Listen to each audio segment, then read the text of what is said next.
Hello everyone, आज है 22 दिसंबर और आज इस वीडियो में हम बात करेंगे यस बैंक के बारे में। 19 रुपए के आसपास शेयर ट्रेड कर रहा है। आज भी तकरीबन 4.5 से 5% की गिरावट है। एक्चुअली में देखें तो पिछले 2 दिनों से बाजार काफी ज्यादा गिरावट में है, कोविड के बढ़ते केस की वजह से, या फिर ये कह लो कि कोविड के जिस तरीके से न्यूज रिपोर्ट सामने आ रही है, चाइना में जिस तरीके से आउटब्रेक हमें देखने को मिला है और इसका इम्पैक्ट कहीं ना कहीं भारत में भी देखने को मिल रहा है। और भारत में भी कुछ केस रिपोर्ट हुए जरूर है। जिस वेरिएंट ने चाइना में तबाही मचाई हुई है, उसी वेरिएंट के 2-3 केस भारत में भी सामने आए हैं, जिसकी वजह से अगर आप देखें तो बाजार कहीं ना कहीं थोड़ा सा पैनिक में जरूर है। वीडियो में डिस्कस करेंगे यस बैंक को लेकर कि जिस तरीके से शेयर में गिरावट है, जिस प्राइस पे शेयर ट्रेड कर रहा है, उस प्राइस पे खरीदारी के मौके बन भी रहे हैं कि नहीं, और क्या आउटलुक इसका हो सकता है लॉन्ग टर्म को लेकर। वीडियो को शुरू करो उससे पहले अगर आपने अभी तक चैनल को सब्सक्राइब नहीं किया है तो प्लीज अभी इसे सब्सक्राइब कर लीजिए, क्योंकि आगे भी बहुत सारे वीडियोस हैं जो आपको काफी ज्यादा हेल्प करेंगे। तो यस बैंक का शेयर 19 रुपए पर है। आज भी गिरावट हमें देखने को मिली जरूर है। इवन अगर आप एक महीने में देखो तो अभी भी 12-12.5% का ग्रोथ है। 16 रुपए के आसपास शेयर था, बड़ी रफ्तार पकड़ी, 24 रुपए तक गया था। उसके बाद अगर आप देखो तो बहुत बड़ी गिरावट कह सकते हैं आप इसको। 24 रुपए से सीधा ये 19 पे आ चुका है और परसेंटेज वाइज देखा जाए तो अभी भी काफी बड़ी गिरावट जरूर है। लेकिन एक महीने में अगर आप देखो तो एक साल में अगर आप देखो तो 40% का ग्रोथ है। एक बड़े शार्प तेजी के बाद एक बड़ा शार्प डिक्लाइन भी हमने इसे पहले देखा, और ये चीज हम कोई नई नहीं है, ये पहले भी हो चुका है। इस बार हुआ जरूर है, लेकिन कोविड का जो खतरा है वो कहीं ना कहीं इसके लिए जिम्मेदार जरूर है। लेकिन अगेन मैं कहूंगा कि कोविड जब भारत में आया था, पहली बार जब आया था, इवन दूसरी बार भी जब आया था, मतलब दूसरी बार भी जो केसेस बढ़ना शुरू हुए थे, जिसमें सबसे ज्यादा भारत में डेथ रिपोर्ट की गई, मतलब भारत में तब सबसे ज्यादा डेथ रिपोर्ट की गई थी जो दूसरा वेरिएंट आया था। लेकिन तब भी बाजार अगर आप देखो तो थोड़ा सा हल्का फुल्का शॉक में आया था, कोई इतनी बड़ी गिरावट बाजार में नहीं थी। वापस उससे ज्यादा रिकवर किया था बाजार। यहाँ पर 5 सालों में हालत बहुत ज्यादा खराब हुई इनकी, क्योंकि जाहिर सी बात है एक अच्छा शेयर हुआ करता था ये। उसके बाद कई ज्यादा एलिगेशंस लगे इनके ऊपर, हालत खराब हो गई, कंपनी बैंक डूबने की कगार पे था। एसबीआई ने इंटरवीन किया भैया और इसको बचा लिया यहाँ पर। तो ये हम सब जानते हैं कि क्या पूरा खेल हुआ था यहाँ पर। और यस बैंक को लेकर अगर हम देखें तो यस बैंक में अकॉर्डिंग टू अगर हम देखा जाए तो भैया इनके जो वॉल्यूम्स नजर आए वो काफी हाई रहे। 6 करोड़ के वॉल्यूम बीएससी में है, और एनएससी में भी देखें तो 38 करोड़ से भी ज्यादा के वॉल्यूम्स हमें देखने को मिल रहे हैं। कंपनी लार्ज कैप है, 55,000 करोड़ से भी ज्यादा का इसका मार्केट कैप है। और जो रिजल्ट्स भी जो आए हैं पिछले कुछ क्वार्टर के वो भी अच्छे हैं। अगर आप रिजल्ट्स पर नजर करो तो रेवेन्यू अच्छे हैं, प्रॉफिट भी इनके अच्छे नजर आए, जो कि कोई खराब बात नहीं है। दूसरी सबसे अच्छी बात मेरे हिसाब से ये है कि इनके रेवेन्यू बढ़ रहे हैं। प्रॉफिट तो चलो कंपनी लॉस से प्रॉफिट में आ गया, लेकिन इनके रेवेन्यू जो बढ़े हैं वो एक अच्छा साइन यहाँ पर है, क्योंकि लोगों का भरोसा लौटना जरूरी है इस बैंक के ऊपर, जो लोगों का टूट चुका था जब बैंक दिक्कत में आया था और जब लिमिट लग गई थी कि इससे ज्यादा पैसा आप नहीं निकाल सकते। तो ये एक प्रॉब्लम जरूर थी। तो कहीं ना कहीं भरोसा लौटना जरूरी है इस बैंक के ऊपर, और वो धीरे धीरे अब लौटता हुआ नजर भी आ रहा है, क्योंकि इंटरेस्ट अर्निंग बढ़ रहा है और इनके जो डिपॉजिट्स है बैंक में वो भी बढ़ते हुए हमें हाल फिलहाल में नजर आ रहे हैं। बैंक को लेकर अगर हम देखें तो एसबीआई सबसे बड़ा यहाँ पर होल्डर, मतलब सबसे हाईएस्ट पब्लिक शेयर होल्डिंग में एसबीआई है। और अभी कह लो कि भैया एसबीआई ही इनके करता धरता है, 26% की होल्डिंग उन्हीं के पास है। यस बैंक को लेकर अगर हम देखेंगे तो यस बैंक में according to Moneycontrol user 14% लोग कह रहे कि बेचो, बाकी हर कोई कह रहा है खरीदो, खरीदारी करी है तो बने रहो।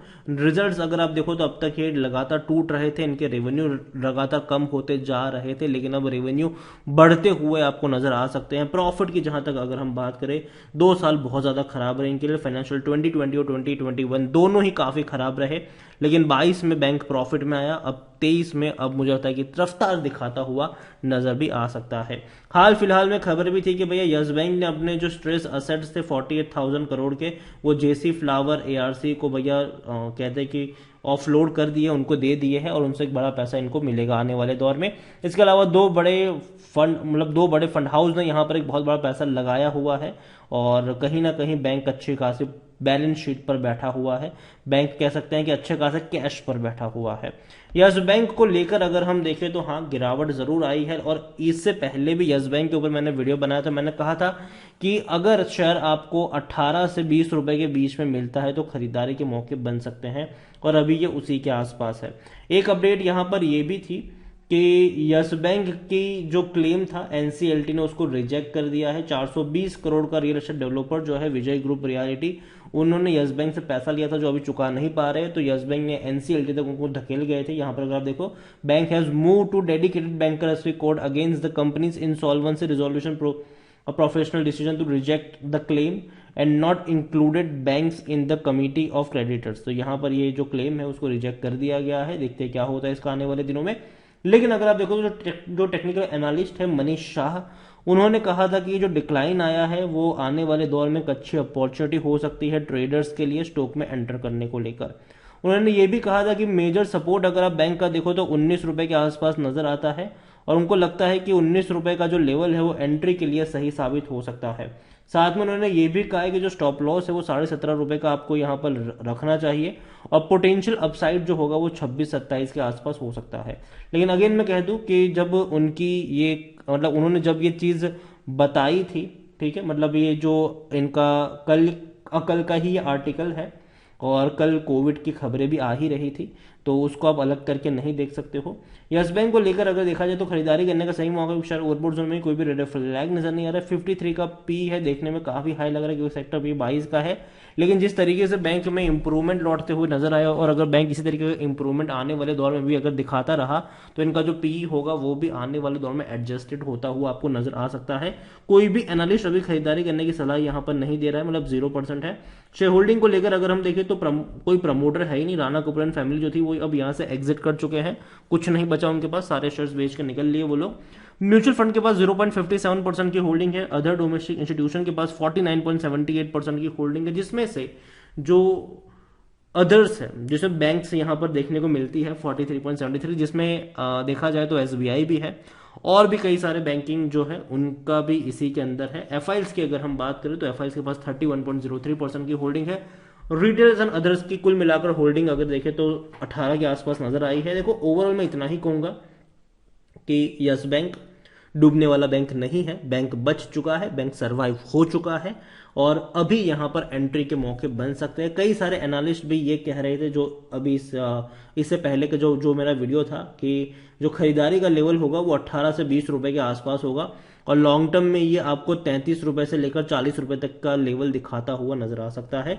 यस बैंक मेरे हिसाब से खरीदारी करी है, बने रहो फ्रेश बाइंग की। जहां तक बात है थोड़ी सी क्वांटिटी आप यहां पर ऐड कर सकते हो, और हर 1-2 रुपए की गिरावट में अगर आप चाहो तो लॉन्ग टर्म के लिए थोड़ी थोड़ी क्वांटिटी ऐड करते चले जाओ। डरने वाली कोई इतनी बड़ी बात मुझे लगती नहीं है। जो भी गिरावट बाजार में अभी आपको देखने को मिली है वो एक टेम्पररी गिरावट है। लॉन्ग टर्म में आपको एक अच्छा ग्रोथ यहां पर देखने को मिल सकता है। बैंक ने काफी अच्छा पैसा जो है वो रेस कर लिया है, पैसों की कोई दिक्कत नहीं है। नया लोन बैंक काफी अच्छे से फूक फूक के दे रही है अगर आप देखो तो, और रिटेल पोर्टफोलियो पर काफी ज्यादा फोकस किया जा रहा है, जो कि अगेन एक अच्छा पॉजिटिव साइन यहां पर जरूर है। तो यस बैंक गिरावट आएगी थोड़ा बहुत, और अगर करेक्ट भी होता है तो खरीदारी के ही मौके बनेंगे, ना कि बिकवाली के। वीडियो को यहीं पे एंड करूंगा। पसंद आया हो तो लाइक करो, शेयर करो। चैनल अगर पहले बार आए तो प्लीज सब्सक्राइब करें, और यस बैंक के बारे में क्या सोचते हैं वो भी आप मुझे कमेंट में लिख के बता सकते हैं। Thank you.